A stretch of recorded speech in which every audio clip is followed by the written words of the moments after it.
آج تو T V والوں کی روک نہیں، آگے بھی بیٹھ سکتے تھے۔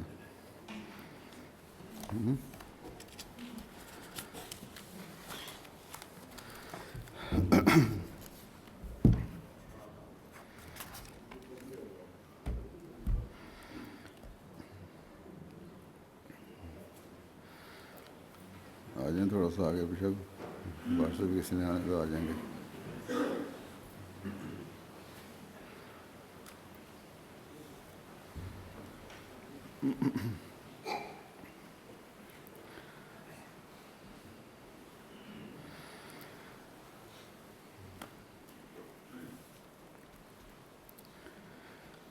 أعوذ بالله من الشيطان الرجيم، بسم الله الرحمن الرحيم، قل هو الله أحد الله الصمد لم يلد ولم يولد ولم يكن له كفوا أحد۔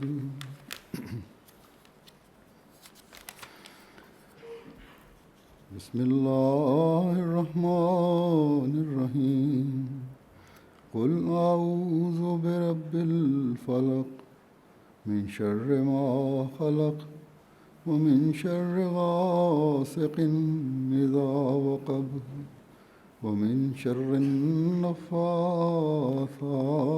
في العقد ومن شر حاسد إذا حسد۔ بسم الله الرحمن الرحيم، قل أعوذ برب الناس ملك الناس إله الناس من شر الوسواس الخناس الذي يوسوس في صدور الناس من الجنة والناس۔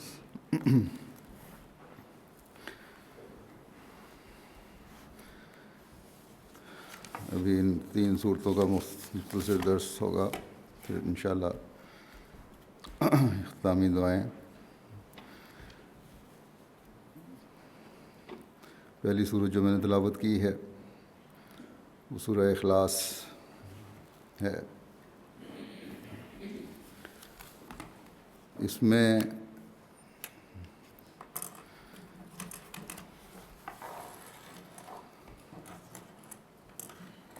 بنیادی مذہبی عقیدہ یعنی خدا تعالیٰ کی وحدانیت بیان کی گئی ہے، اور پوری صورت اسی مضمون کا احاطہ کیے ہوئے، اس لیے اس کے مختلف نام بھی بیان کیے جاتے ہیں، مثلاً التفرید، کیونکہ خدا تعالیٰ کے ایک ہونے اور تثلیث کی تردید کا اس میں بیان ہے۔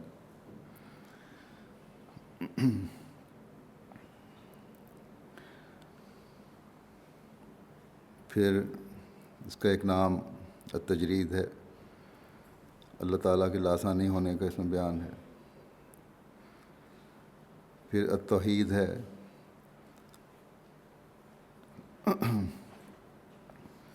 توحید کا ایسا واضح بیان کسی اور کتاب میں نہیں ہے، جیسا کہ قرآن کریم میں بیان کیا گیا ہے اور پھر اس صورت میں بیان ہوا ہے۔ حضرت مسیح موعود علیہ السلام فرماتے ہیں کہ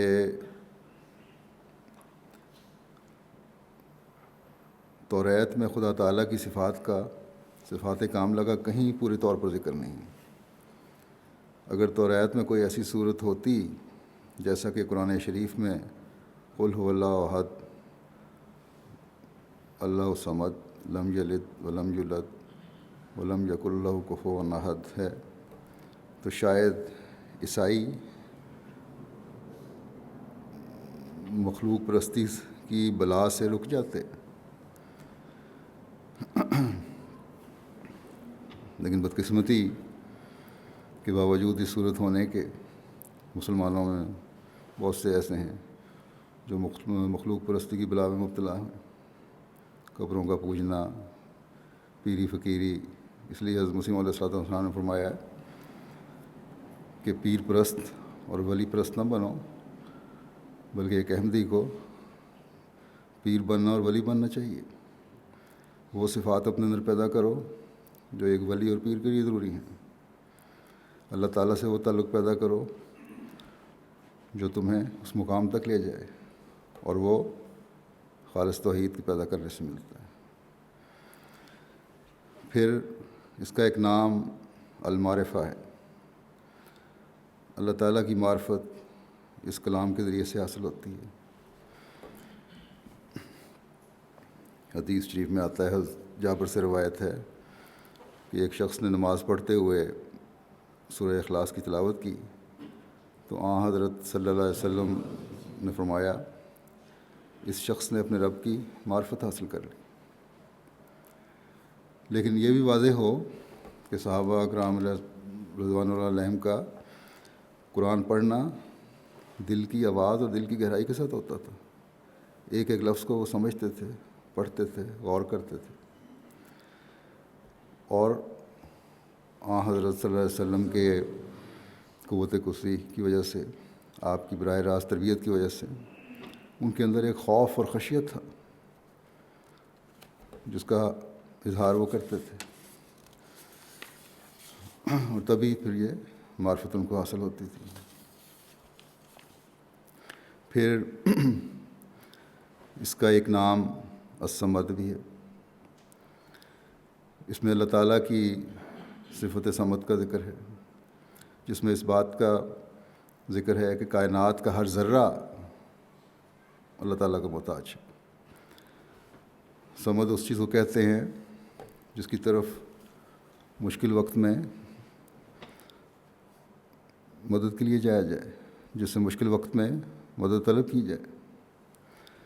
اور خدا تعالیٰ ہی وہ ذات ہے جو تمام مشکلات کا حل کرنے والا ہے، تمام پریشانیوں سے نکالنے والا ہے، جس کا یہ اعلان ہے کہ میرا بندہ جب مجھے پکارتا ہے تو میں اس کی پکار سنتا ہوں اور اسے مشکلات سے نکالتا ہوں. پھر اس کا یہ مطلب بھی ہے صمد کا کہ جس کے اوپر کوئی نہ ہو، سب سے بالا.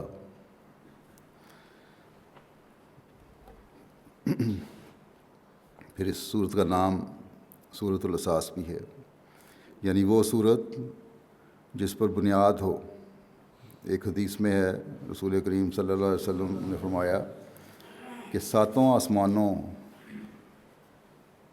اور 7 زمینوں کا قیام قل هو اللہ احد کی وجہ سے. قرآن کریم میں ایک جگہ آتا ہے سورہ انبیاء میں آیت 23 میں کہ لو کان فیہما آلہۃ الا اللہ لفسدتا، کہ اگر زمین و آسمان میں اللہ تعالیٰ کے سوا کوئی اور بھی معبود ہوتا تو ایک فساد برپا ہو جاتا، زمین و آسمان کا نظام درم بھرم ہو جاتا. اللہ تعالیٰ نے یہاں یہ واضح فرما دیا کہ توحید کا عقیدہ ہی اس دنیا اور اس کائنات کی آبادی کا ذریعہ ہے. یا اللہ تعالیٰ جو ایک ہے اس کی ذات ہی ہے جس نے اس زمین و آسمان کو اپنے دائرے کے اندر رکھا ہوا ہے، ہر چیز توازن کے ساتھ چل رہی ہے. پھر اس سورت کا نام سورۃ النور بھی ہے. اس کی وجہ یہ ہے، ایک حدیث میں آتا ہے کہ حضرت صلی اللہ علیہ وسلم نے فرمایا کہ ہر چیز کا ایک نور ہوتا ہے، اور قرآن کریم کا نور قل هو اللہ احد ہے. اسی طرح اس سورت کے اور بھی بہت سے مفسرین نے نام کسی نہ کسی حوالے سے بیان کیے ہیں. سورہ اخلاص بھی اس کا ایک نام ہے جسے ہم جانتے ہیں ہم سارے. یہ بندے کے اندر اخلاص پیدا کر کے اس کا خدا تعالیٰ سے تعلق جوڑتی ہے. جیسا کہ میں نے پہلے بھی کہا کہ اس کے گہرے معنی پر غور کیا جائے اور قرآن تو پھر ہی یہ تعلق جڑتا ہے. اسی طرح باقی قرآن کریم کی آیات ہیں، صورتیں ہیں، ان پر غور کر کے انسان کا تعلق خدا تعالیٰ سے جڑتا ہے۔ حضرت صلی اللہ علیہ وسلم نے یہ صورت قرآن کریم کی سب سے اہم اور اعظم صورت کا ہے۔ حضرت عائشہ رضی اللہ عنہا سے روایت ہے کہ حضرت صلی اللہ علیہ وسلم روزانہ رات کو سورہ اخلاص اور آخری 2 صورتیں سورۃ الفلق اور سورۃ الناس پڑھ کر ہاتھ پر پھونک کر اپنے جسم پر ہاتھ پھیرا کرتے تھے۔ اللہ تعالیٰ کے فضل سے احمدیوں میں اس کا بڑا رواج ہے اور اس کو رواج دینا چاہیے، تاکہ رات سوتے وقت بھی اللہ تعالیٰ کی توحید کا خیال رہے، اللہ تعالیٰ کی پناہ کا خیال رہے، ہر قسم کے شر سے، ہر قسم کے فساوت سے، ہر قسم کی برائیوں سے، اور ایک پاک ذہن لے کے انسان سوئے تاکہ صبح ایک نئی اور پاک سوچ کے ساتھ اٹھے۔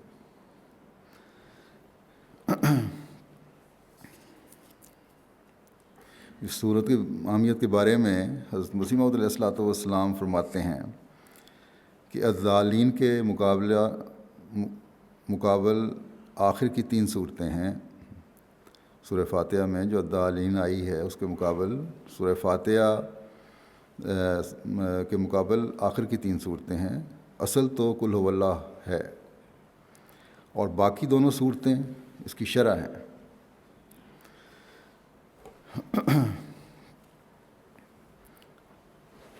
تو یہ ہے سورۃ الاخلاص کی اہمیت۔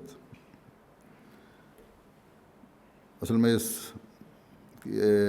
سورت کی اہمیت اس وجہ سے بھی ہے کہ جہاں سورہ فاتحہ قرآن کریم کا خلاصہ مانی جاتی ہے، قرآن کریم میں بھی اس کا ذکر ہے، وہاں سورہ اخلاص اور آخری دونوں صورتیں سورہ فاتحہ کے مضامین کا اعادہ کرتی ہیں۔ سورہ فاتحہ میں بھی کامل توحید کا اظہار رب العالمین کہہ کر کیا گیا ہے۔ اسی طرح ایاک نعبد و ایاک نستعین کی آیت بھی توحید کی طرف اشارہ کرتی ہے، کامل عبودیت کی طرف توجہ دلاتی ہے۔ اسی طرح ہدایت اور انعامات کے حصول کے لیے خدا تعالیٰ کی طرف جھکنے اور اس پر توکل کرنے کا مضمون ہے۔ یہی مضمون سورہ اخلاص میں ہے، توحید بھی ہے اور توکل بھی اور گمراہی سے بچنا بھی۔ جب خالص توحید اور کامل توکل خدا تعالیٰ پر ہوگا تو پھر گمراہی اور شرک کے فتنے سے بھی انسان بچے گا۔ اسی طرح سورہ فلق اور سورہ ناس کے مضامین میں سورہ فاتحہ کے مضامین سے ملتے جلتے مضامین ہیں، بلکہ حضرت مسیح موعود علیہ الصلوۃ والسلام نے ان تینوں صورتوں کے ساتھ سورہ لہب کو بھی شامل کر کے ایک موقع پر فرمایا کہ سورہ تبت یعنی سورہ لہب میں غیر المغضوب علیہم کی طرف اشارہ ہے، اور وللضالین کے مقابل قرآن شریف کے آخر میں سورہ اخلاص ہے، اور اس کے بعد کی دونوں صورتیں سورۃ الفلق اور سورۃ الناس ان دونوں کی تفسیر ہیں۔ قل هو اللہ احد میں کل کہہ کر مسلمانوں کو یہ مستقل حکم دیا گیا ہے کہ خدا کے ایک ہونے کا پیغام دنیا کو دیتے چلے گئے۔ دعوت اللہ اور تبلیغ کی طرف توجہ دلائی ہے۔ یہ پیغام دو کہ خدا احد ہے، کسی بھی معاملے میں اس کا کوئی شریک نہیں، لیکن بدقسمتی سے اس پیغام کل کو تو مسلمان بھول گئے ہیں۔ جیسا کہ پہلے ہی میں نے کہا کہ اور بدعات اور رسومات کے پیچھے چل پڑے ہیں. اور شاید خلیفہ ثانی نے تو لکھا ہے کہ شاید جو کل مردوں پہ پڑا جاتا ہے اس کی بھی ایک یہی وجہ ہو. اصل میں تو پیغام پہنچانا تھا، قرآن کریم پڑھنا شروع کیا کسی نے، اس سے رسم نکل گئی. اور جو قرآن کریم کا جو اصل پیغام ہے، محبت کا، پیار کا، امن کا، اللہ تعالیٰ کی وحدانیت کا، وہ تو نہیں پہنچایا جا رہا، بلکہ اب یہ نظریہ قائم ہو گیا ہے ہر ایک کا، جتنے بھی گروہ ہیں جو ظاہراً کچھ بھی کہتے ہوں، کہ اسلام تلوار سے پھیلا اور شدت پسندی جائز ہے. اور اسی وجہ سے یہ مختلف قسم کے گروہ مسلمانوں میں پیدا ہو گئے ہیں، جن کی وجہ سے اسلام آج بدنام ہے. تو یہ سب کچھ خدا تعالیٰ کی وحدانیت کے حقیقی معنی کو بھولنے کی وجہ سے، نہ جاننے کی وجہ سے.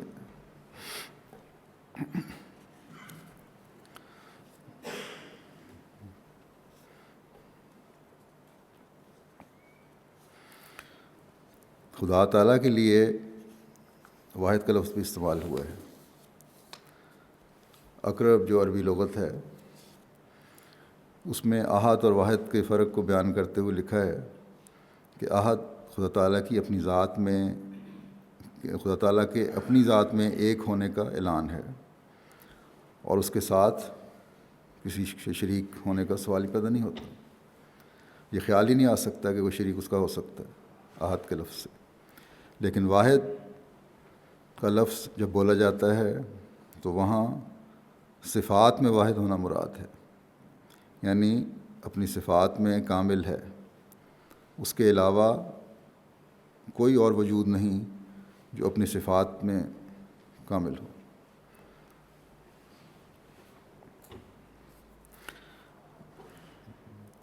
بس صفات یا کچھ صفات تو انسان میں پیدا ہو سکتی ہیں. اللہ تعالیٰ نے قرآن کریم میں بھی فرمایا ہے کہ اللہ تعالیٰ کی صفات پیدا کرو. قرآن کریم میں صبغت اللہ کا اختیار کرنے کا حکم ہے، صبغت اللہ کا حکم ہے. اور اس صبغت اللہ کے معنی ہیں کہ اللہ کا رنگ یا اللہ کی صفات.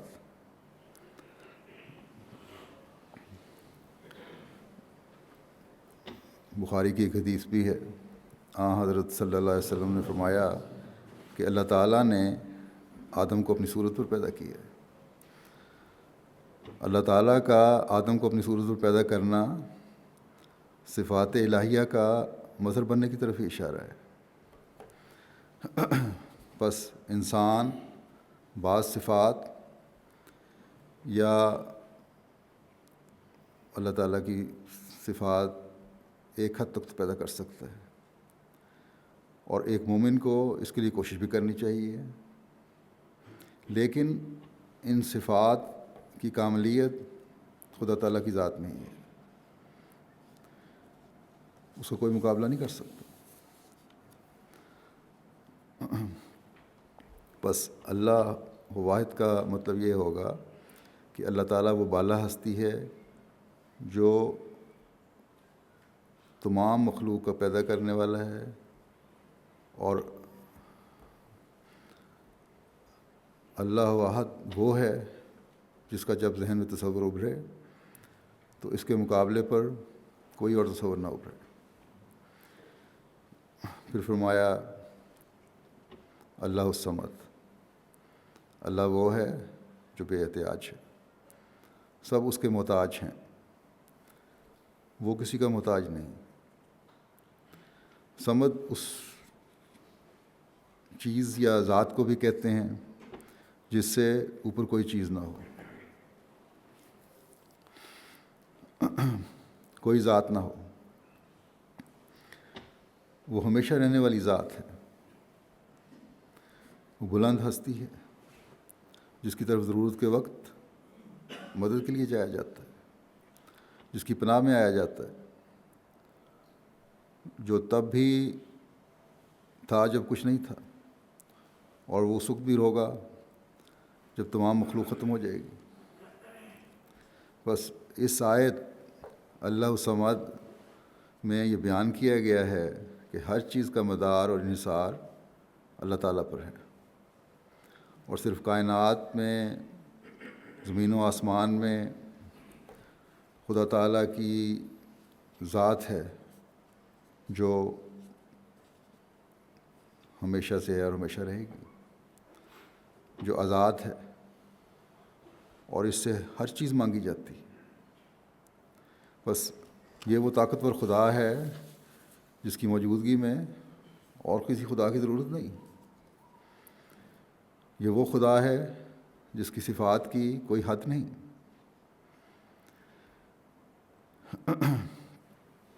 پھر اگلی آیت میں لم یلد ولم یولد، نہ اس نے کسی کو جنا نہ وہ جنا گیا، یہاں یہ فرما کر کہ نہ اس کا کوئی بیٹا ہے نہ وہ کسی کا بیٹا ہے، اللہ تعالیٰ کی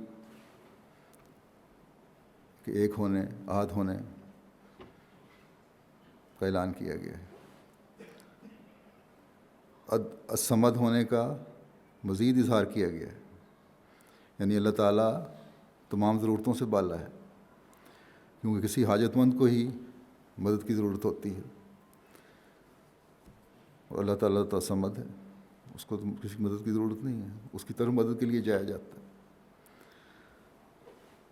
حاجت مند ہی ہے، اس کو مدد کی ضرورت اس لیے تاکہ وہ اپنے امور کو جاری رکھ سکے، اپنے کاموں کو چلا سکے۔ اگر مدد نہ ہو، اگر کوئی ضرورت پوری کرنے والا نہ ہو تو کاموں کو جاری رکھنا مشکل ہو جاتا ہے۔ مثلا جب کوئی انسان کوئی کاروبار کرتا ہے تو اس کو جاری رکھنے کے لیے اس کو مددگاروں کی ضرورت ہے۔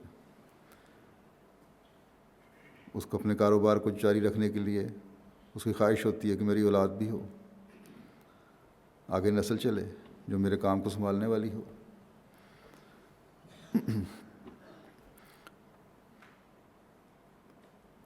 اس کی فکر ہوتی ہے، اور فکر اس لیے ہوتی ہے کہ اس کی ضرورت بھی ہے۔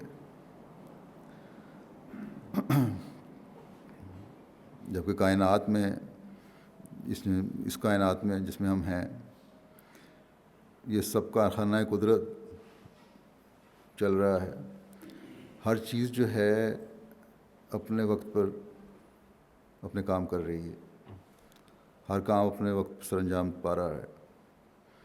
چاند، سورج، سیارے اپنے مدار میں گھوم رہے ہیں، اور معلوم نہیں کتنے اربوں سالوں سے یہ گھوم رہے ہیں، اور اس کے علاوہ بھی کتنی کائناتیں ہیں، کتنی اربوں کائناتیں ہیں۔ ان کو چلانے والا ایک خدا ہے۔ خدا کہتا ہے کہ تم لوگوں کو چلانے کے لیے، تمہارے کارخانے چلانے کے لیے تمہیں ضرورت ہے مدد کی، مجھے چلانے کے لیے ضرورت نہیں، کیونکہ میں الصمد ہوں،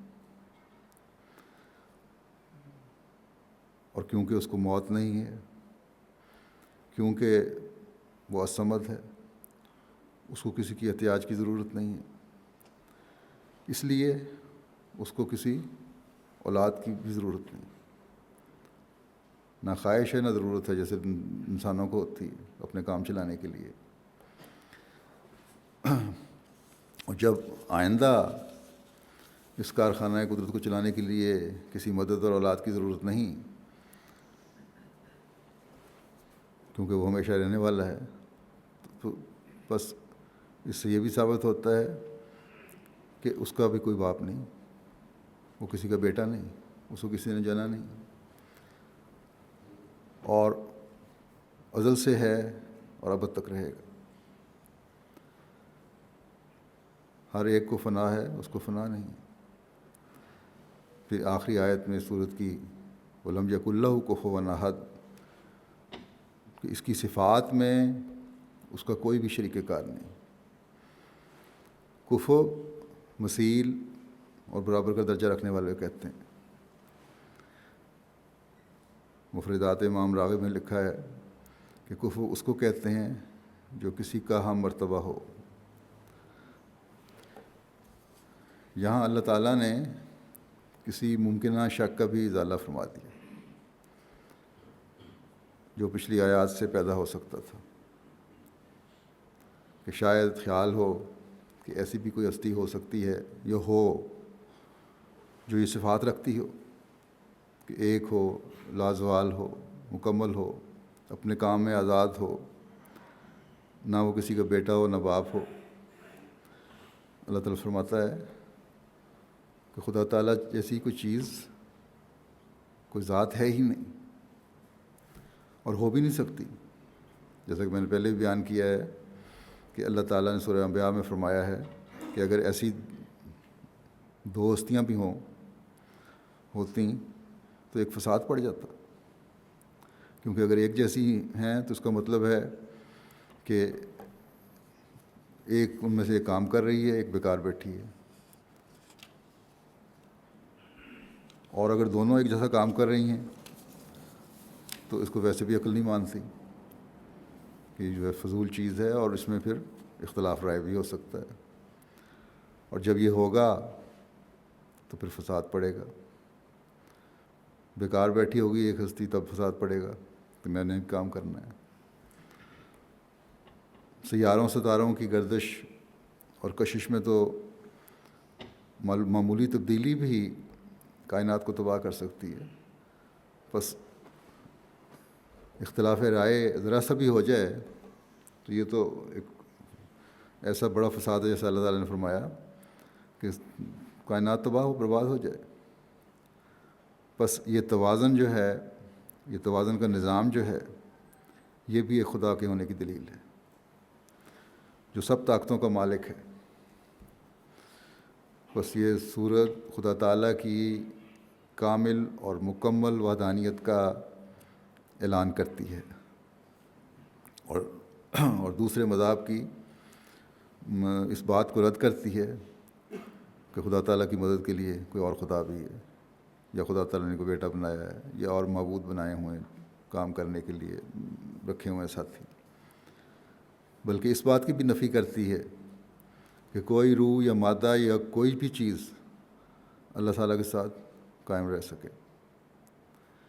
بس اسلام کا خدا تمام کمزوریوں سے پاک، ایک ناقابل مثال، ہمیشہ رہنے والا اور مکمل خدا ہے۔ یہ وہ اعلیٰ ترین تعریف ہے اسلام کے خدا کی جس کا کوئی مذہب مقابلہ نہیں کر سکتا، یعنی خدا تعالیٰ کی ایسی تعریف کسی صحیفے میں ہمیں نہیں ملتی۔ اگلی سورۃ الفلق ہے اور اس کے بعد سورۃ الناس۔ ان دونوں صورتوں کا سورہ اخلاص سے یہ تعلق ہے، ایک تعلق ہے، جیسا کہ میں نے بیان کیا۔ حضرت مسیح موعود علیہ الصلوۃ والسلام نے فرمایا ہے کہ دو صورتیں سورۃ الفلق کی شرح ہیں۔ سورہ اخلاص میں جہاں یہ اعلان ہے کہ اے مسلمانوں، دنیا کو بتا دو کہ اسلام کا ایک خدا ہے اور ایک لاثانی خدا ہے، وہ ایسی بالا ہستی ہے جس تک کوئی بھی نہیں پہنچ سکتا،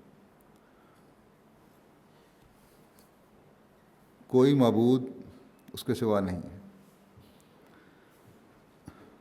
لا الہ الا اللہ کی منادی کرنا ایک مسلمان کے لیے ضروری قرار دیا گیا ہے، اور اللہ تعالیٰ نے ومن احسن قولا ممن دعا الی اللہ جو کہا ہے، یہ کہہ کر یہ اعلان فرما دیا ہے کہ اس سے بہتر کسی مسلمان کے لیے کوئی بات نہیں کہ وہ لا الہ الا اللہ کہہ کر اللہ تعالیٰ جو واحد و یگانہ ہے اس کی طرف بلانے کے لیے کہ ہر وقت کوشش کرتا رہے اور کوئی موقع حاصل نہ جانے دے۔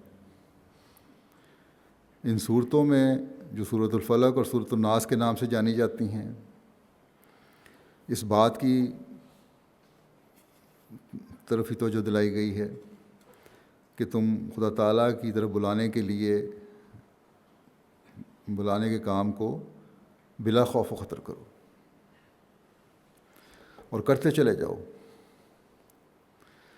جو خدا تعالیٰ نے یہ کہا ہے کہ میری طرف بلاؤ، تو اول تو سورہ اخلاص میں ہی الصمد کہہ کر یہ تسلی دلا دی کہ میں محفوظ پناہ گاہ ہوں، اس لیے اس کے لیے فکر کی ضرورت نہیں ہے کہ کیا ہو جائے گا، کیا نتائج نکلیں گے۔ توحید کے پھیلانے کے کام کو کبھی نہ چھوڑنا، یہ ہر مسلمان کے لیے فرض قرار دیا گیا ہے، اور وہ کام اسی وقت سر انجام دے سکتا ہے توحید کے پھیلانے کا جب ہر ایک خود توحید کی حقیقت کا فہم اور ادراک رکھتا ہو اور اس پر عمل کرنے والا ہو۔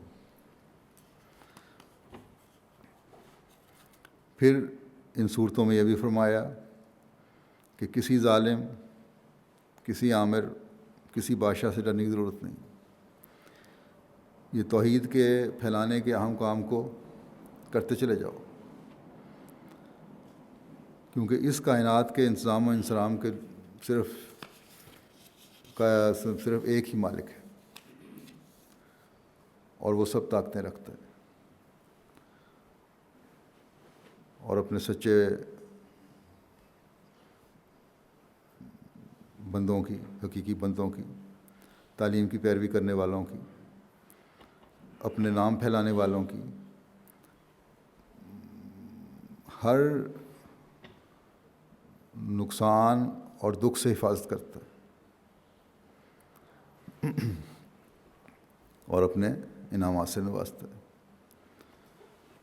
آج بھی ہم دیکھتے ہیں، یہ نہیں کہ صرف باتیں ہیں، ہمارے مبلغین جو خدا واحد کا نام دنیا میں پھیلانے میں مشغول ہیں، خاص طور پر افریقہ کے کئی ممالک ہیں، ایسے واقعات کئی آ جاتے ہیں وہاں سے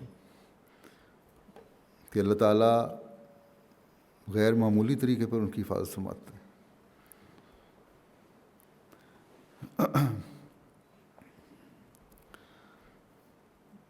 اور یہ نظارے ہم عموماً دیکھتے ہیں،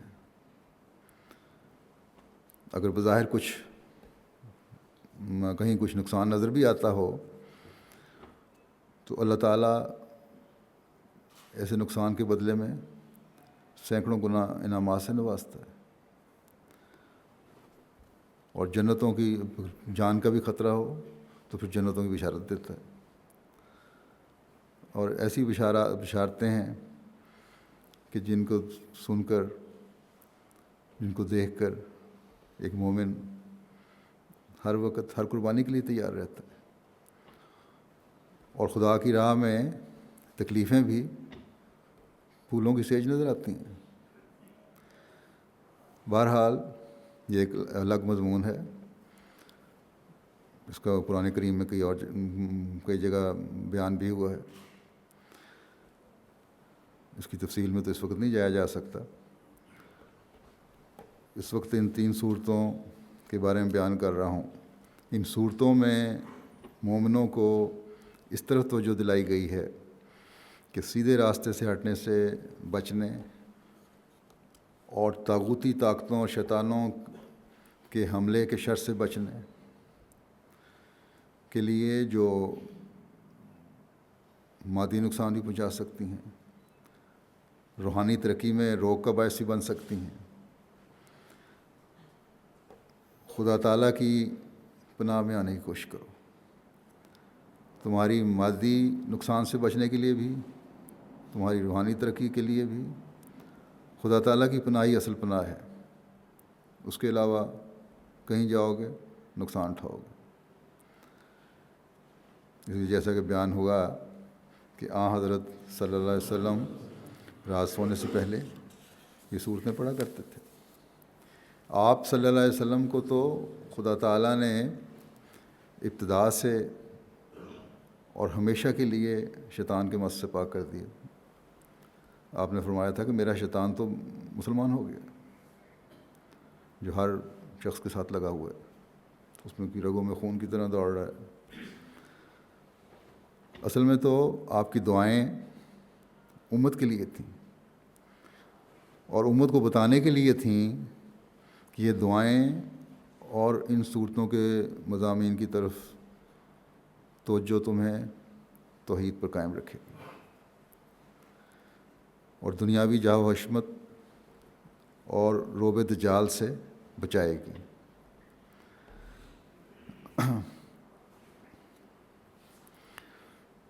اور اس زمانے میں تو خاص طور پر جب شیطان حملے پر حملے کیے چلا جا رہا ہے اور دجالی حملے بھی اپنی انتہا کو پہنچے ہوئے ہیں.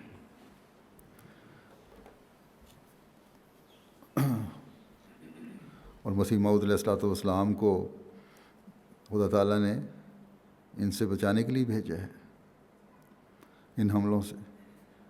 احمدیوں کو تو خاص طور پر یہ صورتیں بڑی غور سے پڑھنی چاہیے اور اس کے ہر لفظ پر غور کرتے ہوئے اللہ تعالیٰ کی توحید کے نئے کے بارے میں نیا فہم اور ادراک حاصل کرنے کی کوشش کرتے رہنا چاہیے، نئے راستے تلاش کرنی چاہیے.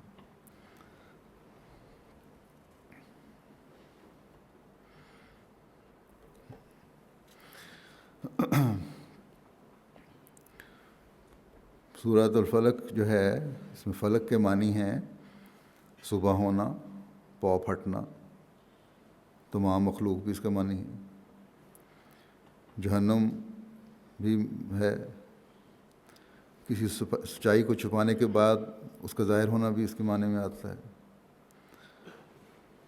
دو چوٹیوں کے درمیان کی وادی کو بھی کہتے ہیں، لغات میں جو لکھا گیا ہے. بلند جگہ کو بھی کہتے ہیں، پہاڑوں میں شگاف پڑ جاتا ہے اسے بھی کہتے ہیں. غرض یہ فلق کے مختلف معنی ہیں. ایک مومن کو اس طرف توجہ دلائی گئی ہے کہ خدا تعالیٰ کی حفاظت کی تلاش کرے جو رب الفلق ہے. ان مختلف معانی کی روح سے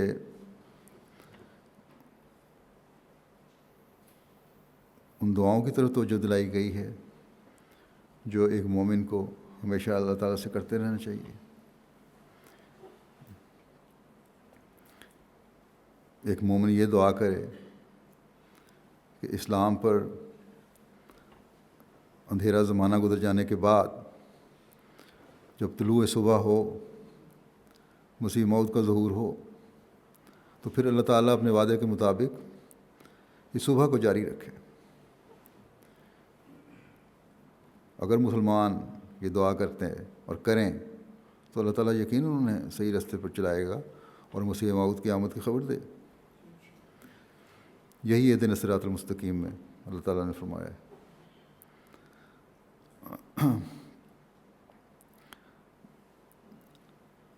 مسیح موعود کے ماننے والے اسلام کی روشن اور خوبصورت تعلیم کو دنیا میں پھیلانے کے لیے ہمیشہ کوشش کرتے رہیں. ان کے لیے یہ حکم ہے. مسیح موعود کے بعد، حضرت مسیح موعود علیہ الصلوۃ والسلام کے بعد خلافت احمدیہ کا جو دور تا قیامت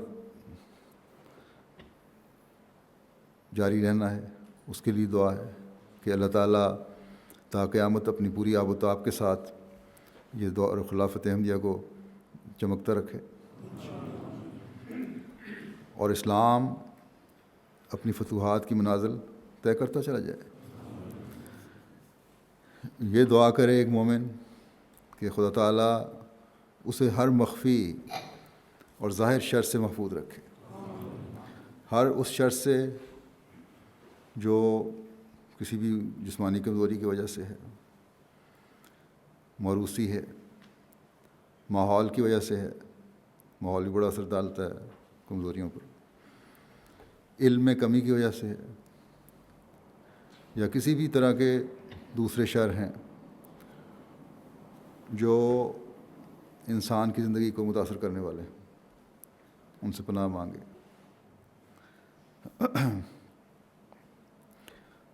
آج کل کا میڈیا ایک بہت بڑے شر کا ذریعہ ہے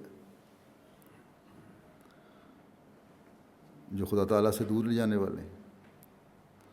100 چینل میں سے آپ میرا خیال ہے ایک وقت میں شاید 4 چینل بھی نہ دیکھ سکتے ہوں جس میں کوئی پاکیزہ پروگرام آ رہا ہوتا ہے. اور دوسرے وقت میں اسی میں وہ بھی گندے پروگراموں میں چل رہا ہوتا ہے. ٹیلی ویژن چینل اگر آپ نے دیکھنے ہیں. اسی طرح ویب سائٹس ہیں. گندگی پھیلانے کے لیے جتنی کوششیں ہو رہی ہیں اور انسان کے اخلاق کو تباہ کرنے کے لیے جتنی کوششیں آج کل ہو رہی ہیں شاید پہلے کبھی نہیں ہوئیں. ان شروں سے بچنے کے لیے دعا کرنی چاہیے.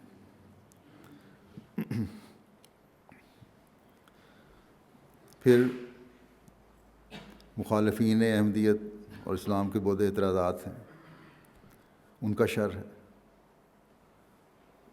بعض نوجوان بعض کم علم نہ ہونے کی وجہ سے پریشان ہو جاتے ہیں.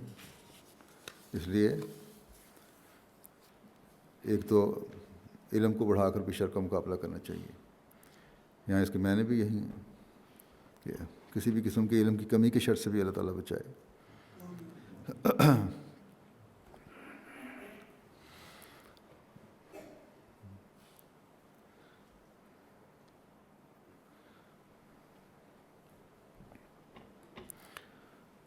تو علم کو بڑھا کر شر کا مقابلہ کیا جائے اور پھر اللہ تعالیٰ کی پناہ تلاش کرے ایک مومن. یہ اس کا صحیح فرض ہے اور کام ہے، حقیقی کام ہے، ذمہ داری ہے جس کو ایک مومن کو بجا لانا چاہیے.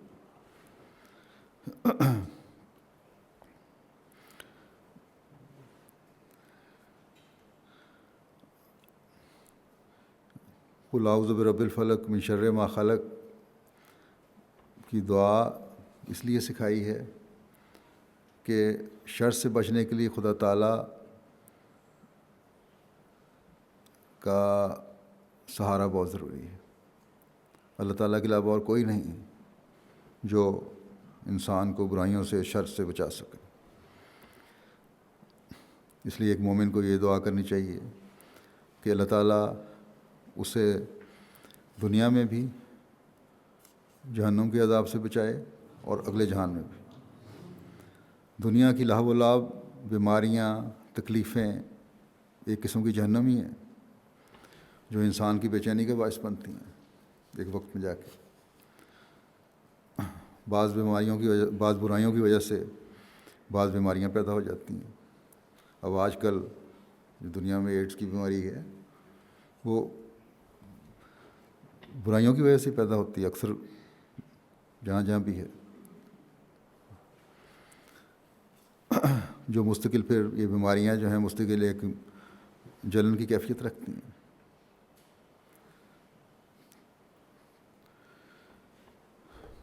پھر یہ دعا کرنے کی ضرورت ہے کہ اللہ تعالیٰ ہمیں ہمیشہ میانہ روی اختیار کرنے کی توفیق دے، ہمیشہ اس راستے پر چلائے جو محفوظ اور صراط مستقیم ہے. پھر ومن شر غاسق اذا وقب کے اس میں یہ ہے کہ اندھیرے کرنے والے کے ہر شر اور شرارت سے جب وہ اندھیرا کر دیتا ہے تو اس سے بچائے اللہ تعالیٰ. یہ دعا ہے. الغاسق کا مطلب ہے کہ رات، اندھیرا، جب چاند کو گرہن لگ جائے، جب سورج ڈوب جائے، جب دن رات میں داخل ہو جائے یعنی شام ہو جائے. اور وقبہ کا مطلب ہے کہ لوگوں پر اندھیرا چھا گیا، سورج ڈوب گیا، چاند کو گرہن لگ گیا.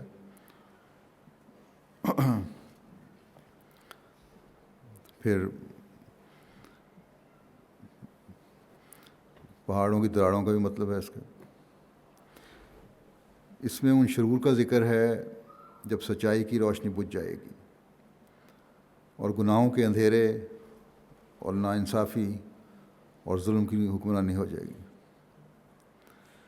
بے چینی اور غریب کے حقوق غصب کرنے کا رواج عام ہو جاتا ہے.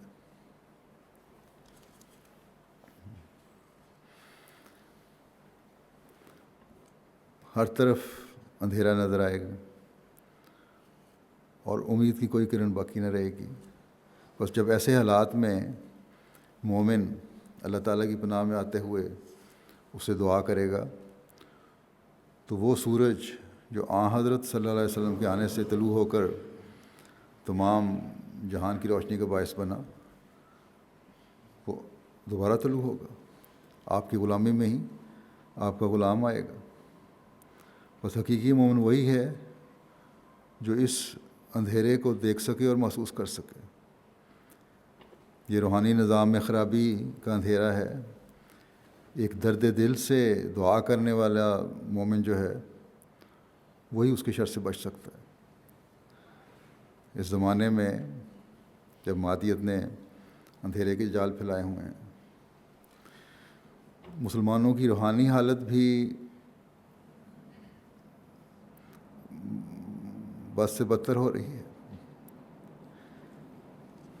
یہ مسیح موعود علیہ الصلوۃ والسلام کے ماننے والوں کی جماعت ہی ہے جو اس سے محفوظ رہ سکتی ہے،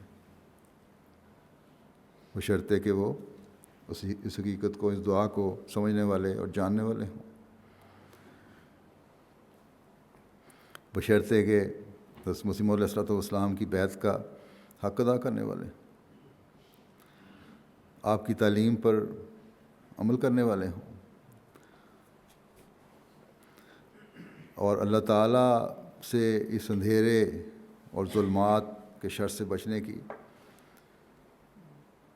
مسلسل دعا کرتے رہنے والے ہوں۔ چاند گرہن اور سورج گرہن کی پیش گوئی کا زمانہ بھی امام مہدی کا زمانہ ہے۔ بس اس زمانے میں یہی وہ زمانہ ہے جس میں یہ تمام قسم کے شرور ظاہر ہونے تھے اور ہوئے اور ہو رہے ہیں، اور ان سے بچنے کی ایک مومن کو دعا کرنی چاہیے۔ پھر آگے فرمایا وَمِن شَرِّ النَّفَّاثَاتِ فِی الْعُقَدِ، یعنی پناہ مانگی ہے ایسے نفوس کی شرارت سے بچنے کے لیے جو باہمی تعلقات کی گرہ تڑوانے کی نیت سے پھونکے مارتے ہیں۔ نفاسات کے معنی ہیں بہت تھوکنے والے گروہ یا نفوس، زہر اگلنے والے گروہ یا نفوس، دلوں میں وسوسے ڈالنے والے گروہ یا نفوس، بہت لکھنے والے گروہ یا نفوس،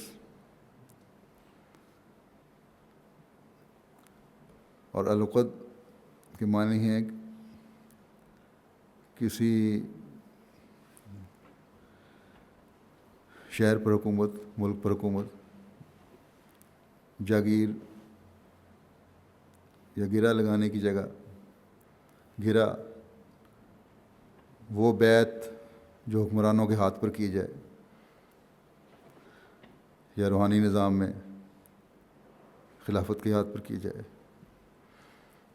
نبی اور اس کے بعد خلافت پر، وہ چیز جہاں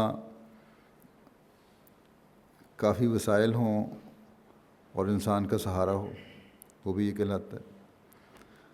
پھر ایک لغت میں مفردات میں یہ بھی لکھا ہے کہ ہر اس عہد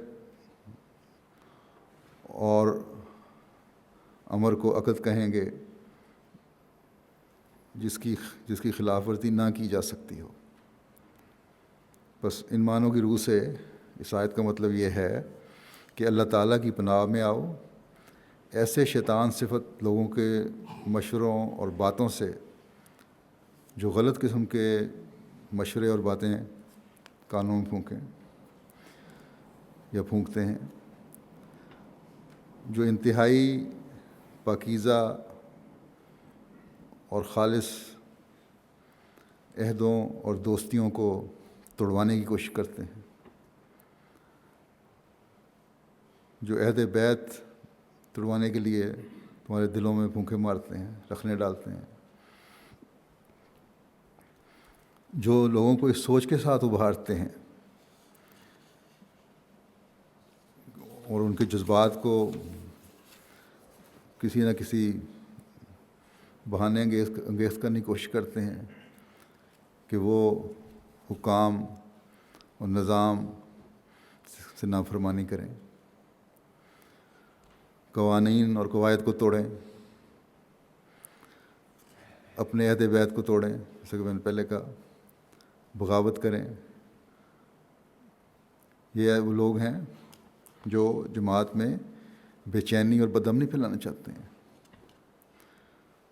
اور پھاڑ ڈالنے کی کوشش کرتے ہیں. آج کل دیکھیں تو آج جماعت احمدیہ ہی ہے جو ایک ہاتھ پر جمع ہے، اور یہی جماعت ہے جو ترقی کے راستے پر اللہ تعالیٰ کے فضل سے گامزن ہے. بس اس کو توڑنے کی کوشش ظاہری دشمن جو ہیں وہ بھی کر رہے ہیں اور کرتے ہیں، اور بعض منافقین اور جماعت سے حسد کرنے والے مختلف طریقوں سے اور افراد جماعت میں پھوٹ ڈالنے کی کوشش کر کے ان کے خیالات کو منتشر کر کے کرنے کی کوشش کرتے ہیں.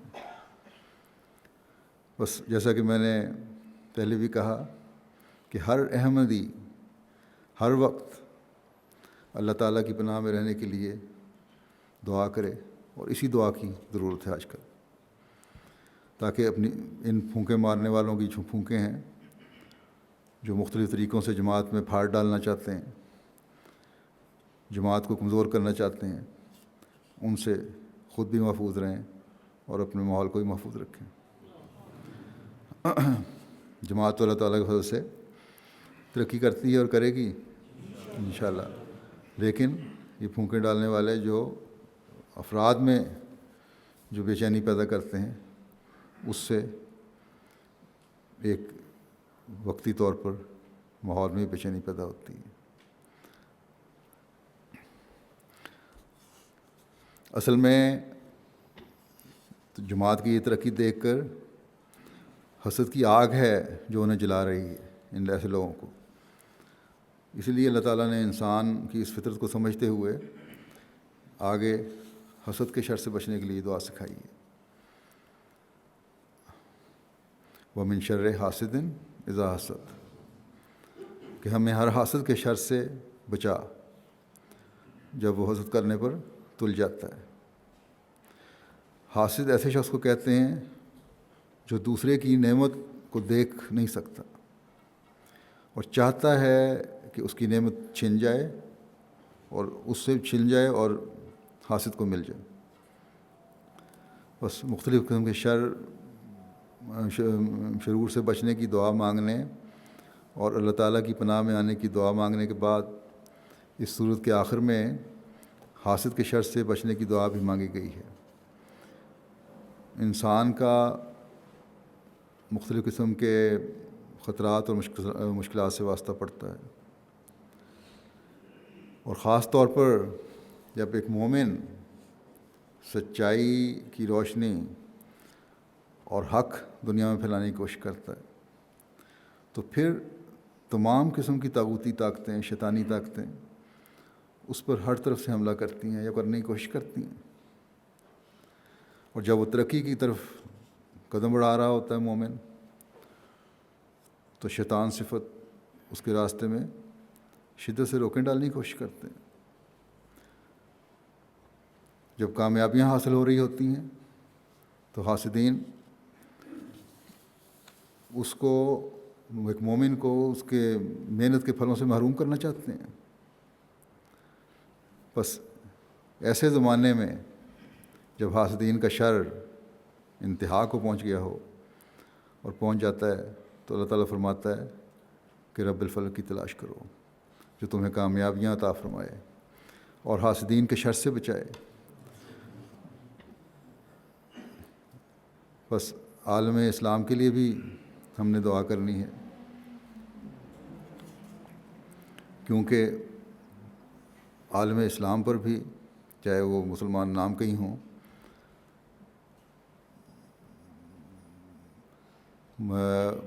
اسلام کے مخالفین کی نظر ہے اور ہر طرح سے عالم اسلام کو کمزور کرنا چاہتے ہیں، ان کے خزانوں پر قبضہ کرنا چاہتے ہیں اور اپنی معیشت کو مضبوط کرنا چاہتے ہیں. یہ بیوقوفی اور کم عقلی مسلمان لیڈروں کی بھی ہے جو بعض مخالفین اسلام کے ہاتھوں میں کھلونا بن جاتے ہیں، لیکن ان کی اس بیوقوفی کی وجہ سے عالم اسلام کو نقصان پہنچ رہا ہے۔ اس کے لیے ہمارے پاس اور تو کوئی ذریعہ نہیں، ہم نے ہی دعا کر کے کرنی ہے تاکہ اللہ تعالیٰ ان کو، عالم اسلام کو بچا لے، مخالفین اسلام، دشمنان اسلام سے بچا لے۔ اصل میں یہ حسد کی آگ ہے جو ان لوگوں کے دلوں میں ہے۔ بعض ممالک ایسے، اسلامی ممالک ایسے ہیں جن کے پاس قدرتی وسائل ہیں، گو ان قدرتی وسائل سے وہ استفادہ اس طرح نہیں کر رہے جس طرح کرنا چاہیے، لیکن بہرحال ان کی دولت نظر آ رہی ہے، اور یہ دولت وہ چاہتے ہیں کہ ان کے پاس جانے کے بجائے ہمارے پاس آ جائے، اور حسد کی آگ کی وجہ سے مختلف طریقوں سے پھر یہ ان سے دولت چھیننے کی کوشش کر رہے ہیں، کہیں حملے کر کے، کہیں میٹھے بول بول کے۔ بس اگر عالم اسلام کو، امت مسلمہ کو بچانا ہے تو یہ حقیقی مومنین کی دعا سے بچ سکتے ہیں، اور اس لیے یہ آج احمدی کا فرض ہے کہ بہت دعائیں کریں۔ پھر آخری سورۃ الناس ہے، اس میں بھی شیطانی طاقتوں کا ذکر ہے، اور انسانوں کے رب، انسانوں کے بادشاہ اور انسانوں کے معبود کی پناہ میں آنے کی دعا مانگی گئی ہے تاکہ شیطان کے ہر قسم کے وساوت سے انسان محفوظ رہے۔ اس صورت میں 3 الہی صفات کا ذکر کر کے پناہ مانگی گئی ہے، جیسا کہ انہوں نے بیان کیا۔ رب الناس، اے خدا جو لوگوں کا رب ہے، ہم تیری پناہ مانگتے ہیں۔ ملک الناس، اے خدا جو تمام انسانوں کو بادشاہ ہے، ہم تیری پناہ میں آتے ہیں۔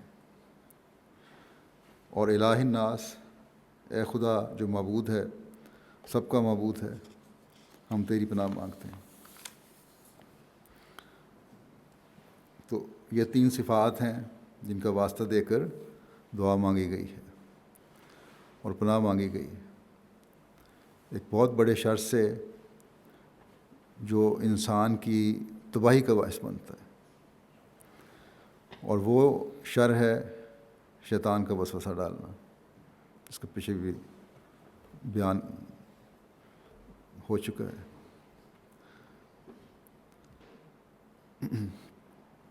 آج کل بھی شیطان کا وسوسہ ڈالنا مختلف ذرائع سے ہے،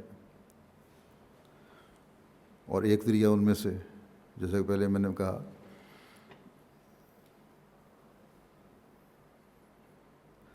کہ غلط قسم کے سوال ہیں جو اٹھائے جاتے ہیں اور ویب سائٹ پہ ڈالے جاتے ہیں،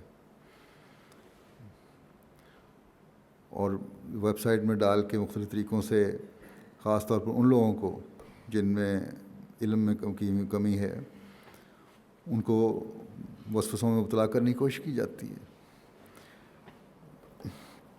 اس لیے سورہ فلق میں پہلے بیان ہو گیا ہے کہ علم کی کمی سے بچو تاکہ شیطان کے وسوسے سے محفوظ رہو۔ اللہ تعالیٰ کا فضل ہے، خاص طور پر نوجوانوں میں الیکٹرانک میڈیا کے ذریعے سے جو وسوسے ڈالنے کی کوشش ہے، اس کو رد کرنے کا شوق بڑھ رہا ہے، اور نوجوانوں میں ایسی ٹیمیں بن رہی ہیں جو خود اللہ تعالیٰ کے فضل سے تحقیق کر کے رد کر رہے ہیں۔ لیکن باقی جو جماعتی ذریعے ہیں جن کے سپرد یہ کام کیے گئے ہیں، مثلاً ربوہ میں ریسرچ سیل ہے، اور بعض اور لوگ ہیں جن کے سپرد یہ کام کیا گیا ہے کہ ویب سائٹ کے اعتراضوں کے جواب دیں، انہیں بھی بڑی جلدی یہ کام کرنے چاہیے تاکہ تیزی سے شیطان کے ہر حملے کا ہم رد کرتے چلے جائیں، اور ہر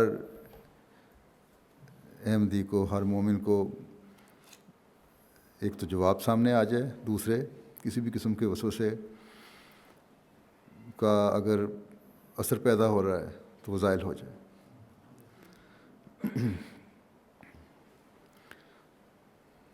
کیونکہ اس زمانے میں مسیح موت غلاموں کا یہ کام ہے کہ اسلام کے خلاف بھی اور آن حضرت صلی اللہ علیہ وسلم کے غلام صادق کے خلاف بھی جو مختلف قسم کے اعتراضات ہو رہے ہیں وہ ان کا جواب دے کر دشمن کا منہ بند کریں۔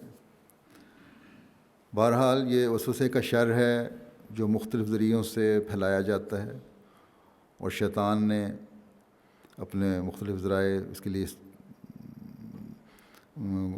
ذرائع کو بروئے کار لاتا ہے، استعمال کرتا ہے، اور اس کے لیے ایک جال پھیلانے کی کوشش شروع کی ہوئی ہے آج کل۔ اس لیے اس کے رد کے لیے بھی ہمیں اسی طرح بھرپور کوششیں کرنی ہوں گی۔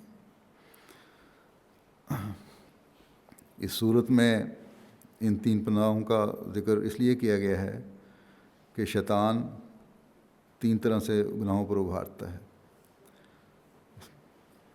جب انسان دوسرے انسان کو رب، ملک اور خدا سمجھتا ہے تو پھر حقیقی خدا کو بھول جاتا ہے۔ جب اسے اپنے رزق کا ذریعہ سمجھے کسی دوسرے کو، جب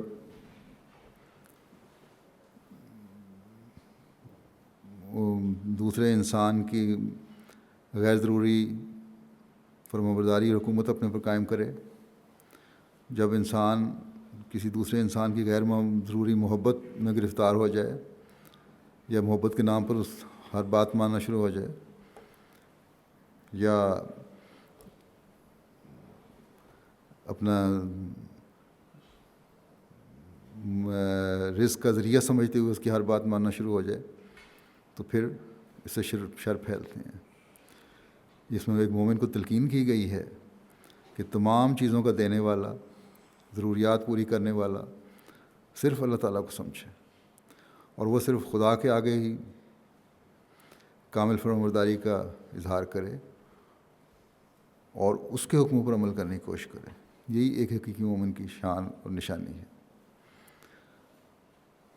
اور خالص محبت بھی صرف اللہ تعالیٰ ہی سے رکھے۔ خاص طور پر مسیح موعود کے زمانے میں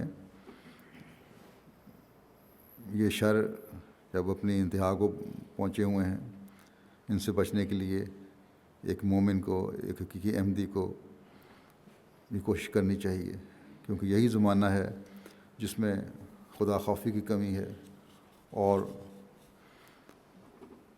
دنیا دار بھی اور دین کے نام نہاد ٹھیکے دار بھی، چاہے وہ غیر مذہب میں کے ہوں یا مسلمانوں میں سے ہوں، مختلف قسم کے لالچوں اور طاقت کے اظہار سے عوام الناس کو ورغلانے کی کوشش کرتے ہیں۔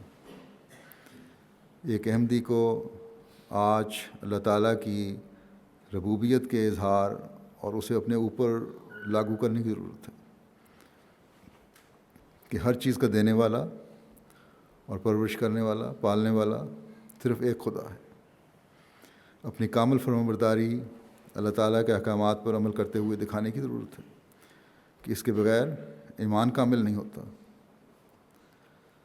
نظام جماعت سے وابستہ رہنے کی ضرورت ہے کہ یہی اللہ تعالیٰ کی حقیقی حکومت کا نظریہ پیش کرتی ہے۔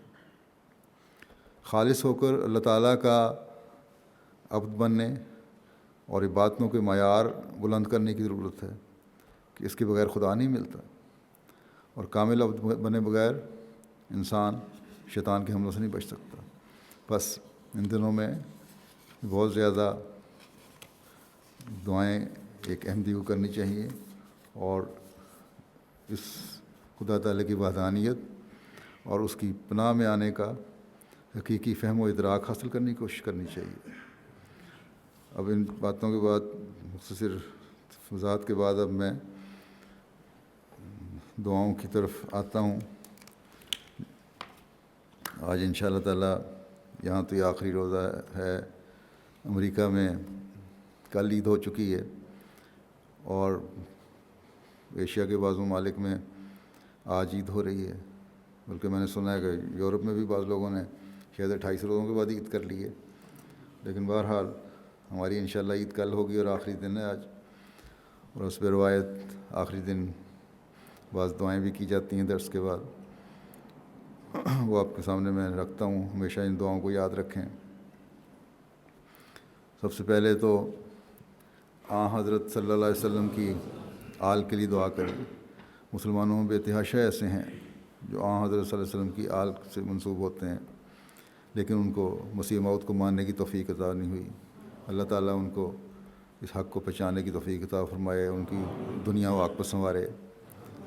حضرت مسیح موعود علیہ الصلوۃ والسلام کے خاندان کے لیے بھی دعا کریں، اللہ تعالیٰ ان کو بھی اپنے بزرگوں کے نقش قدم پر چلنے کی توفیق عطا فرمائے اور وہ اپنے مقصد کو سمجھنے والے ہوں، دنیا کے پیچھے نہ چل پڑیں.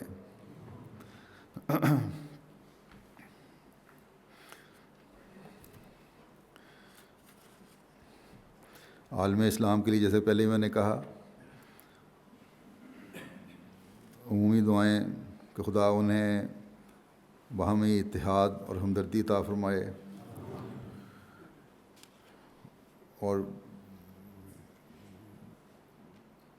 آپس کی پھوٹ کی وجہ سے یا لالچوں کی وجہ سے دشمن جو فائدے اٹھا رہے ہیں ان سے اللہ تعالیٰ ان کو عقل دے اور وہ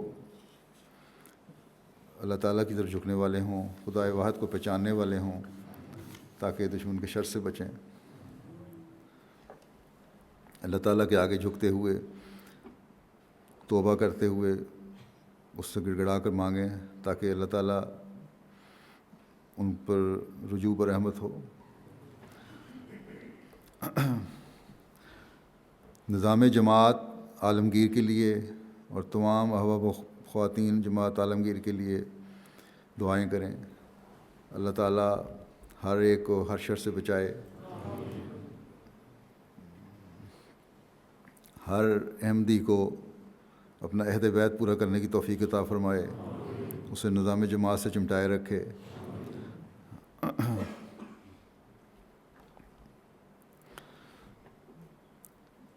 واقفین کے لیے اور وقفین نو ان کے مجاہدین کے لیے بھی، ان میں سے بھی بہت سارے ہیں جو اب میدان عمل میں آ چکے ہیں. اللہ تعالیٰ ان کو بھی صحیح طرح خالص ہو کر وقف کی روح کے ساتھ خدمت کرنے کی توفیق عطا فرمائے. اور واقفین نو جو ابھی تک میدان میں نہیں آئے ان کو اللہ تعالیٰ اپنے وقف کو نبھانے کی، اپنے والدین کے عہد کو پورا کرنے کی توفیق عطا فرمائے.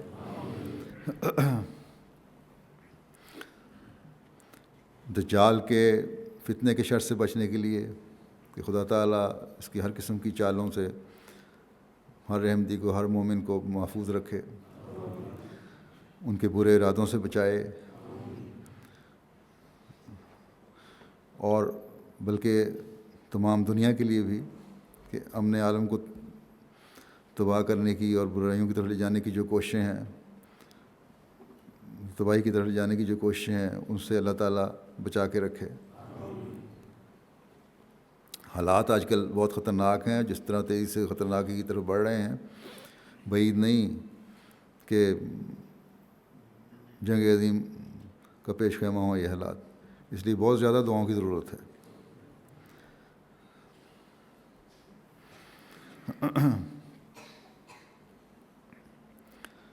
شہدائے احمدیت کے لیے اور ان کے پسماندگان کے لیے اللہ تعالیٰ ان کی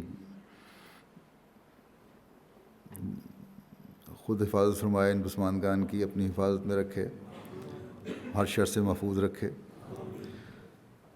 اسیران راہ مولا کی ابھی بھی ہیں بعض جگہ پہ، ان کی اسیر ہیں، جلد آزادی ہو. انڈونیشیا میں بھی ہیں اور جگہوں پہ بھی، پاکستان میں بھی ہیں میرا خیال ہے چند ایک ابھی.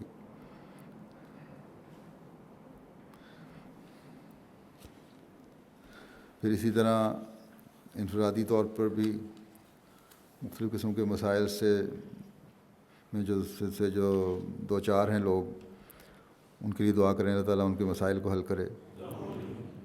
تمام بیماروں کے لیے دعا کریں اللہ تعالیٰ ان کو بیماریوں سے شفا دے. ان کے لیے بھی دعا کریں جن پر مختلف قسم کی چٹیاں پڑی ہوئی ہیں، اللہ تعالیٰ ان کو ان چٹیوں سے نجات دلائے، چاہے وہ ان کی بیوقوفیوں سے وجہ سے ہیں یا کسی بھی وجہ سے ہوئی ہیں. جو قرضوں کے بوجھ تلے دبے ہوئے ہیں اللہ تعالیٰ ان کو قرضوں سے نجات دلائے. سب مصیبت زدگان کے لیے جو سیاسی ظلموں کا نشانہ بنے ہوئے ہیں دنیا میں یا مذہبی ظلموں کا نشانہ بنے ہوئے ہیں، اللہ تعالیٰ ان کو ان سے نجات دلائے، یا قومی تعصبات کا نشانہ بنے ہوئے ہیں، اللہ تعالیٰ ان کو نجات دلائے۔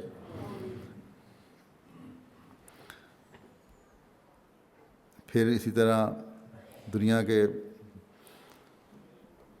میں بسنے والے ہر شخص کے لیے جو اقتصادی بدحالی اور مظلومیت کا شکار ہے اس کے لیے دعا کریں۔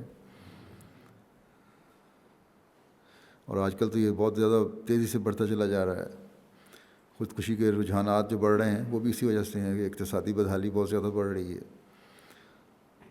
پھر جماعت میں بھی اور دنیا میں بھی مختلف مردوں اور عورتوں کے ازدواجی اور خاندانی جھگڑے ہیں، اللہ تعالیٰ ان جھگڑوں سے نجات دے۔ خاص طور پر جماعت میں گزشتہ کافی عرصے سے کچھ عرصے سے یہ توجہ دلا رہا ہوں کہ خاندانی اور گھریلو جھگڑوں میں معمولی باتوں میں پڑ کے اپنی زندگیوں کو برباد نہ کریں، خود بھی دعا کریں، اللہ تعالیٰ، ہم بھی دعا کرتے ہیں اللہ تعالیٰ ان سب کو عقل اور سمجھ دے اور ایسے جھگڑوں سے باہر نکلیں۔ بیوگان اور یتامہ کے لیے اور حقوق سے محروم لوگوں کے لیے بھی دعا کریں، اللہ تعالیٰ ان کے حقوق دلوائے۔ پھر بہت ساری بچیاں ہیں، بہت سارے خاندان ہیں جو اس وجہ سے پریشان ہیں کہ ان کے رشتے نہیں ہو رہے، اللہ تعالیٰ ان کے رشتوں کے سامان پیدا فرمائے۔ بے اولاد لوگوں کے لیے اللہ تعالیٰ ان کو اولاد سے نوازے۔ طلباء کے لیے جو مختلف وقتوں میں لکھتے رہتے ہیں، مجھے بھی لکھتے ہیں خطوط بے تحاشا، اللہ تعالیٰ ان کو کامیابیاں عطا فرمائے۔ بے روزگاروں کے لیے دعا کریں، اللہ تعالیٰ ان کے روزگار کے سامان پیدا فرمائے۔ اسی طرح تاجروں کے لیے بھی اور مزدوروں کے لیے بھی، کام کرنے والوں کے لیے بھی، کہ اللہ تعالیٰ ہر ایک کو اپنے اپنے حقوق ادا کرنے کی توفیق عطا فرمائے۔ ذمہ داروں کے لیے بھی دعا کریں۔ پاکستان میں آج کل خاص طور پہ بارشوں کی وجہ سے بہت نقصان ہو رہا ہے بعض جگہ ذمہ داروں کا، اللہ تعالیٰ ان کو مشکلات سے نکالے۔ مقدمات میں پھنسے ہوئے لوگ ہیں، اللہ تعالیٰ ان کو ان سے نکالے۔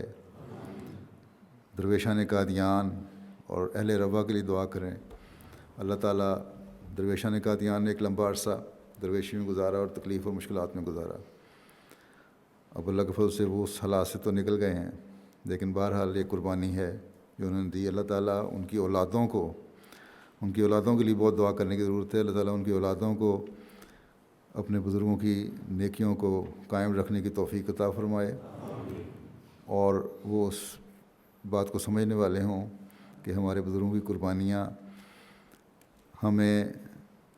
قربانیوں کی وجہ سے ہمیں کس طرح اپنی زندگیاں گزارنی چاہیے تاکہ ہم بھی جماعت کے لیے مفید اور کامیاب وجود بن سکیں۔ اہل ربا کے لیے، اہل پاکستان کے لیے بہت بڑی مشکلات میں گرفتار ہیں، ہر روز دھڑکا ہے، گھر سے باہر نکلتے ہیں تو سمجھ نہیں آتی کہ گھر والوں کو یہ دعائیں کر رہے ہوتے ہیں کہ، اور خود بھی اس کو احساس ہوتا ہے اتنی شام کو میں گھر پہنچوں گا کہ نہیں۔ تو اس لحاظ سے بہت زیادہ ضرورت ہے پاکستان میں، ایک تو عمومی افراتفری اور لاقانونیت ہے، لیکن احمدیوں کے لیے خاص طور پر دو طرح کی تلوار لٹک رہی ہے۔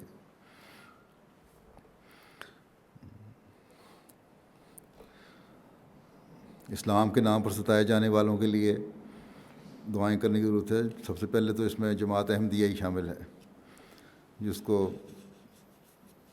دنیا میں مختلف جگہوں پر جو مذہب کے نام پر جن کو ستایا جا رہا ہے۔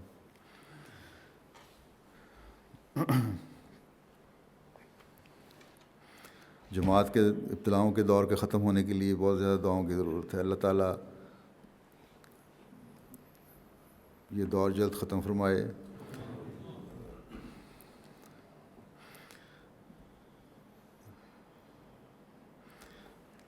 تحریک جدید اور وقف جدید کی مالی تحریکات میں قربانی کرنے والے مخلصین کے لیے جو 29 رمضان سے پہلے قربانی کرتے ہیں اور اپنے فرشتے بھجواتے ہیں، اللہ تعالیٰ ان کے اموال و نفوس میں بے انتہا برکت عطا فرمائے۔ پھر اسی طرح مختلف کارکنان ہیں، جماعت کے واقفین تو نہیں لیکن وقف کی روح کی طرح کام کرنے والے ہیں، عہدیدار بھی ہیں، خدمت کرنے والے بھی ہیں، کارکنات ہیں، ان سب کو اللہ تعالیٰ بہترین اجر عطا فرمائے اور پہلے سے بڑھ کر خدمت دین کی توفیق عطا فرمائے۔ اسی طرح MTA کے کارکنان ہیں دنیا میں ہر جگہ، جن کے لیے بھی دعا کریں اللہ تعالیٰ ان میں جس روح سے یہ کام کر رہے ہیں اس روح کو جاری رکھنے کی توفیق عطا فرمائے۔ مختلف مسائل میں گرفتار لوگ ہیں، بہرحال اللہ تعالیٰ ہر شخص کو، ہر احمدی کو، ہر پریشان حال کو اپنی حفاظت میں رکھے اور ان کی مشکلات دور فرمائے۔ اب بعض دعائیں ہیں جو میں پڑھتا ہوں۔ اللہم انا نجعلک فی نحورہم ونعوذ بک من شرورہم۔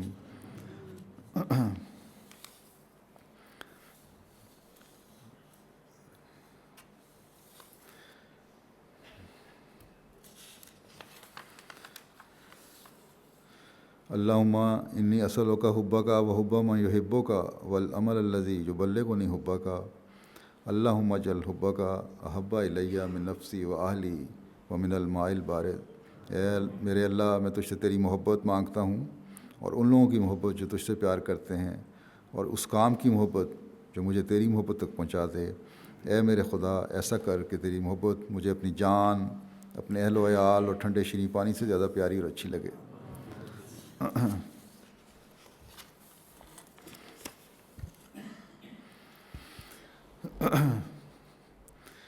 یہ حدیث کی ایک دعا ہے، بڑی اہم دعا ہے۔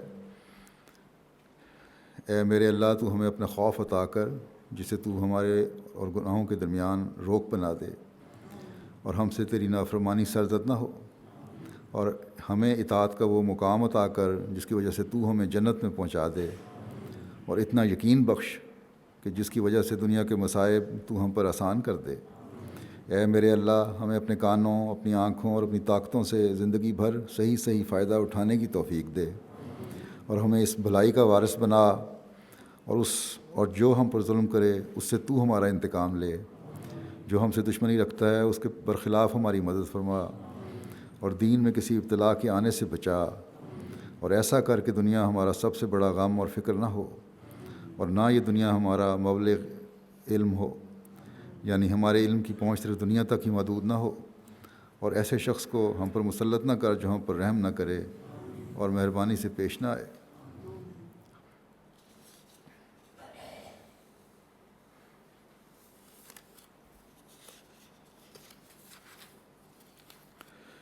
یا مقلب القلوب ثبت قلبی علی دینک۔ اے دلوں کے پھیرنے والے، میرے دل کو اپنے دین پر ثابت قدم رکھ۔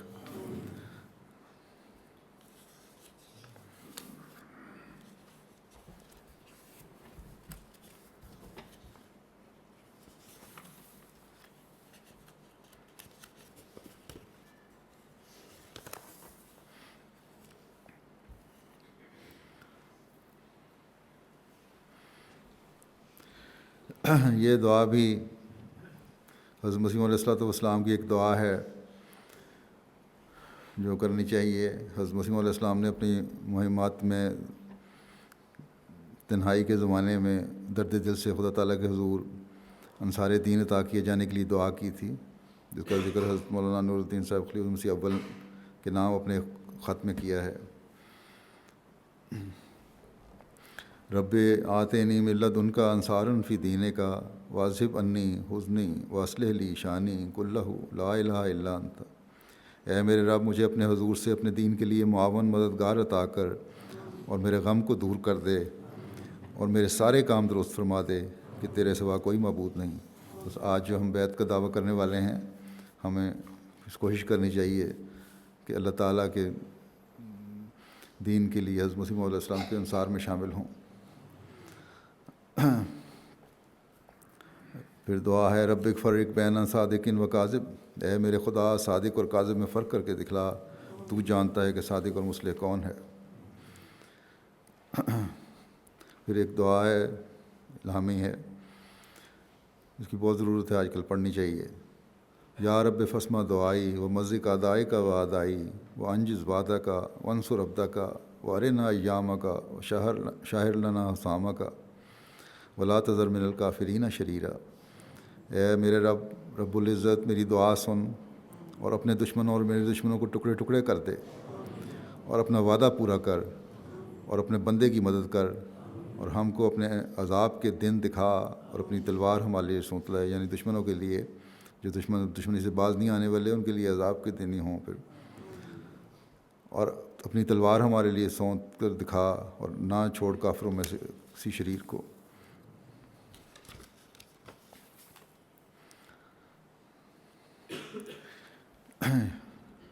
اے میرے رب، اپنے بندے کی نصرت فرما اور اپنے دشمنوں کو ذلیل اور رسوا کر۔ اے میرے رب، میری دعا سن اور اسے قبول فرما۔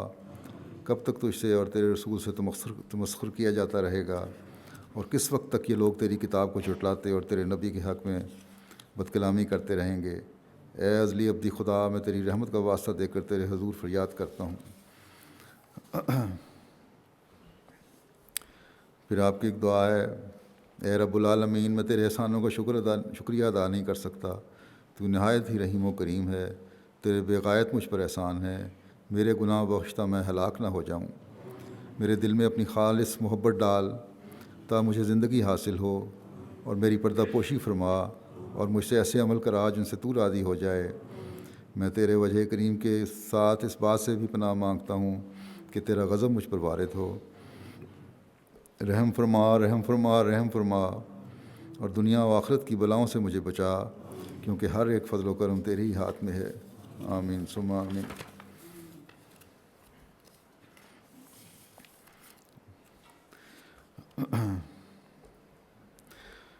ایک حدیث میں آتا ہے، حضرت صلی اللہ علیہ وسلم یہ دعا آپ کیا کرتے تھے کہ اللہم ربنا آتنا فی الدنیا حسنۃ وفی الآخرۃ حسنۃ وقنا عذاب النار۔ اے اللہ ہمارے رب، ہمیں دنیا میں بھی بھلائی عطا فرما اور آخرت میں بھی بھلائی عطا فرما، اور ہمیں آگ کے عذاب سے بچا۔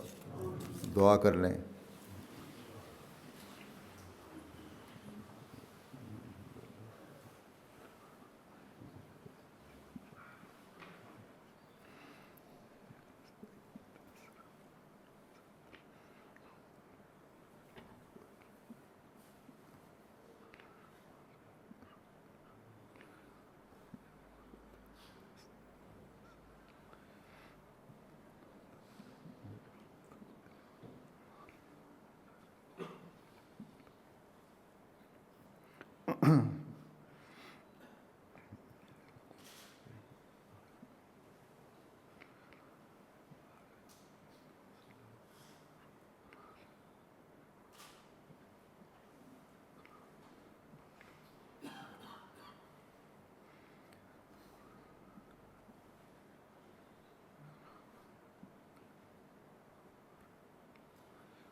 آمین۔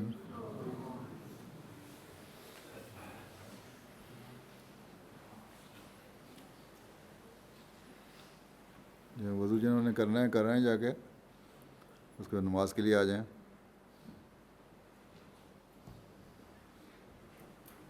السلام علیکم۔